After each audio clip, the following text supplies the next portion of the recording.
money, he's not going to steal. It doesn't make any sense.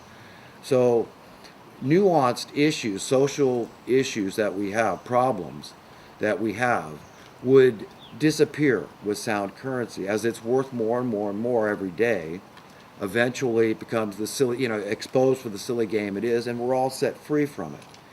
And the work week is in continual decline because we find machines that can take the place of, many, many man hours. So, the need for labor isn't there. So we get a much more free situation where, people enjoy working because they're not under the gun. They're not under pressure. They're doing it because they love humanity. They love God. They want to be pleasing. They want to be useful. They want to be appreciated. They want to be needed and helpful. These are normal instincts that human beings have. And so we would still serve one another for free. I mean, if money didn't exist, we would still serve each other. And we still want the stuff. We like the trinkets. We like the artwork and of every form. We like the toys, automobiles and motorcycles. We like the airplanes and the sailboats and the motorboats. And, I could go on and all day with the things, the trinkets, basically, they're unnecessaries, but they're niceties. Washing machines, very nice, dishwasher, refrigeration. All these things are really not necessary, but they're niceties that are okay to have. There's nothing sinful about enjoying technology of all sorts. So we would still have those things, and those things exist in great abundance today. So this seemingly idealistic world I'm talking about is something that we could have today, right now, because it's in the stuff. The stuff already exists. So if everybody can have whatever they want, as much as they want of it, within reasonable, proportions, then, who's going to need to be greedy, and who's going to be really needing to hoard anything when you feel 100% secure that, all your needs and wants are there? It's self-evident that you don't have to worry about housing or food or water or anything else. You're going to feel pretty good. You're going to feel safe, secure. You're going to feel free. And this is what I'm after. I've got two daughters. I've got a 28-year-old and a 30-year-old. And my 28-year-old, recently I saw her. She lives in San Francisco, and she gave me a book, and I can't pronounce the name of the fella, a Vietnamese fella, and I'm really enjoying it. It's a Buddhist book, and I like what the Dalai Lama says, and I don't think that Jesus Christ and the Dalai Lama would argue about much.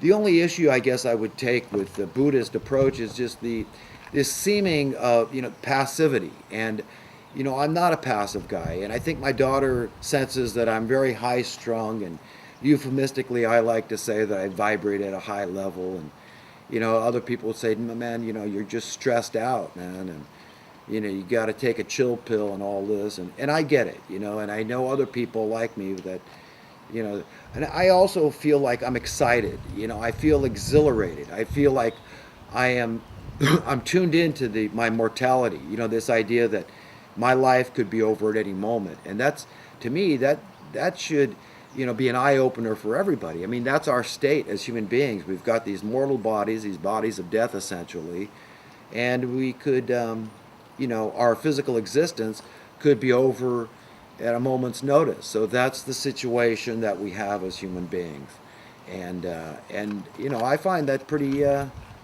exciting, pretty exhilarating, and I feel like my adrenaline level is probably high. Heck, my blood pressure could be high, and I guess it could be interpreted negatively. And sometimes I wish I was more peaceful. But what's most important to me, the point I'm trying to make here is that the Buddhist approach seems so passive, but I feel like we really need to confront the issue.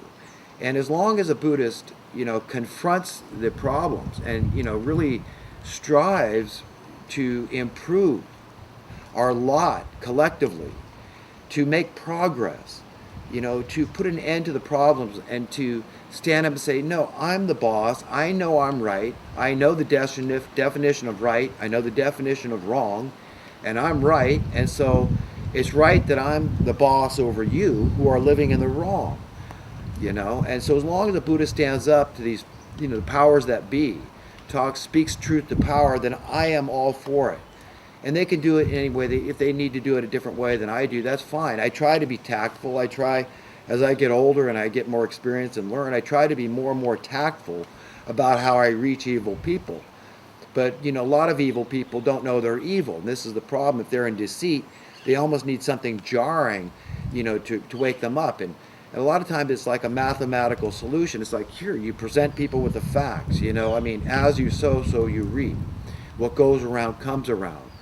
And, you know, and so, you know, that's like math. It's, you know, there's only one right answer here.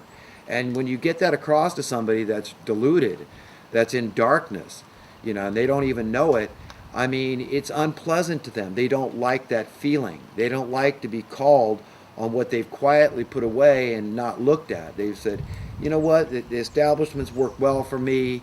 My portfolio keeps growing. Just shut up, you communist, you socialist. You know, and heck, I'm with the Tea Party. I don't want to tax anybody for crying, certainly not the poor. So, you know, it doesn't make any sense. It doesn't fly. So, you know, especially in light of the fact that I'm opposed to taxation. You know, so this idea that I'm a communist or so, I mean, it's, you know, it's ridiculous, absurdist. So, no, I'm a free market, you know, capitalist guy that believes in sound currency and believes it's a mathematical calculation and how to attain sound currency, how to maintain it so that it's worth more every day and not less. It's all about supply and demand principles. And but you know, we all need to confront people in our own way. And if a Buddhist will confront people, because if you don't confront the problem, you know, and the problem is with the people. I mean, we've got a murderous gaggle of thugs running roughshod over decent humanity. And I'm going to sit here and be okay with that? I think not. I cannot do it in all conscience. I cannot live with myself. I cannot sit idly by. You know, I've got a First Amendment right. I've got not only a duty, a responsibility, I've got an obligation to exercise that right. And, you know, to say, you know what, I'm right here and you're wrong. And it is like math. There's no two right answers. And, you know, that's just the way it is. That's the way the chips fall. So, you know, information is growing. And we all need to grow with that information and absorb it and share it so that people cannot continue to choose to live in darkness. We've got to confront these forces, however guilty they feel. We've got to get in their faces with their, you know, militarizing the local police forces and teaching these people that if you believe in the Constitution that you're somehow bad. We've got to confront these forces because they do have a guilty conscience, because they've stolen the wealth of our nation. They've, you know, trained these people to believe that, hey, it's all okay. These people are poor because they're lazy, they're not motivated, they're stupid, they're just on welfare, they're just socialists, they're just communists, they're just bad people, they're losers, they're on drugs, they're on alcohol. They've got every excuse in the book for why, you know, the poor people are poor, and why we've got the growing poverty, and how you should just shut up and go along with it and just accept, you know, that we're going to have this enormous permanent underclass out there, and it's going to be impossible, virtually impossible for these people to ever go anymore from point A to point B where they want to go, from poverty to prosperity. You know, they've just, my whole life I've watched them raise that bar. That disparity between haves and have-nots did not occur overnight, but you see the process by which it did. The Federal Reserve being established, the assassination of JFK, the expiration that Clinton allowed of the Glass-Steagall Act, and then the banking bailout of '08. You see how it's been these incremental series, but now it's done. We're cooked. We're finished. Unless somehow we can go back in time and say, no, we're not going to legitimize this. Let the chips fall where they were. Let these people whose houses you've stolen have their houses back, and you know, cancel out their debt. Have like a year of jubilee, you know, something like that. But I don't foresee a political solution. I do see that we do need God's help, and we're getting God's help. The divine intervention is taking place just with people speaking out. If you're on God's side, you are divine intervention. You know, like Alex Jones says on the show, you are the resistance. And so we all speak truth to power. We all tell them, you know, tell them the score. Call a spade to these people. Don't let them shrink away or hide behind their facade, okay? Because they're protecting the criminals. You know, I would tell the FBI, you know what? I'd say stop arresting, petty counterfeiters. Let the people counterfeit. They're just going to spend it. It's all in circulation. Just more money for the poor to circulate. Go after the real criminals. You might say go after the money printers. Why is their money valid, and that it's not if Joe Blow does it? Okay, it's no less invalid for Joe Blow to print up a few bucks than the Federal Reserve. Tell me how it is. Tell me how come they've got this monopoly, the copyright monopoly in perpetuity. A copyright, patents only last, 7 years before they can be real competition. And people, I'm not talking about Bitcoin or gold or silver. People want cold hard cash. They want to spend this currency. Okay, this is the way it works. It's a universal method of exchange. It's physical. People can exchange it. Cyber exchanges are fine too. Whatever you want to do with it, but people do tend to want the cold hard cash. And if it was just gold coins or silver coins, that would be the same as cold hard cash.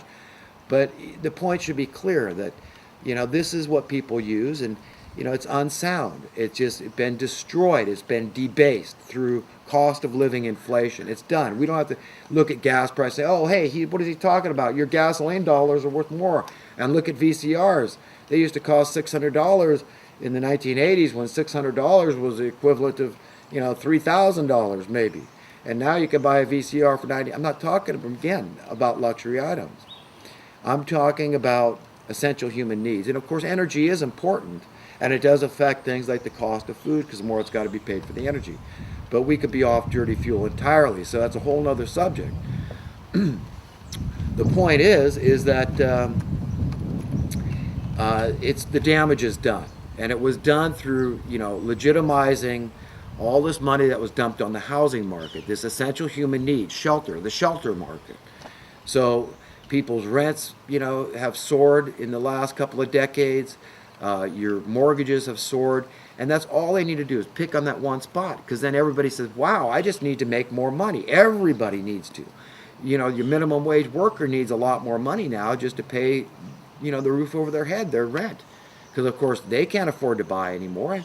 We never ask, why can't the minimum wage worker afford to buy? Wouldn't that be a living wage? Isn't that fair in an egalitarian society that's for, American values like, equal justice for all, that every man is born equal? Why shouldn't, every worker is worthy of the wage. They're doing an important job. Why on earth would you want to deny that truth, that basic fundamental fact that their job is indispensable, that the wheels of society would come to a grinding halt without that minimum wage worker, that factory worker? That's just reality. What am I saying? That's far out or hard to swallow. That's just the way it is. Everybody deserves to be able to get ahead, to be gainfully employed. So I'm on everybody's side, and I have no problem with that. I'm even on my enemy's side, because after all, I don't want them to kill themselves. I just want them to stop being evil. Repent, you murderous gaggle of thugs at the top. I'm your best friend. I'm telling you there's hope if you get on your face before God and just throw yourself at the mercy of the court of heaven and say, God, into your hands I commit my spirit. Maybe he'll forgive you. He has mercy, unto the heavens. His mercy, his grace, so is available to everybody. So who knows who he can and can't forgive? I'm nobody to judge and condemn my enemies. I'm my enemy's best friend. It's my prerogative, as it is yours, to be every man's friend. And that's very powerful and very freeing. Because at the end of the day, the kind of things that help me cope in this very tumultuous, very wicked world I see that we live in, that's got to, the worm's got to turn, is to free my own heart.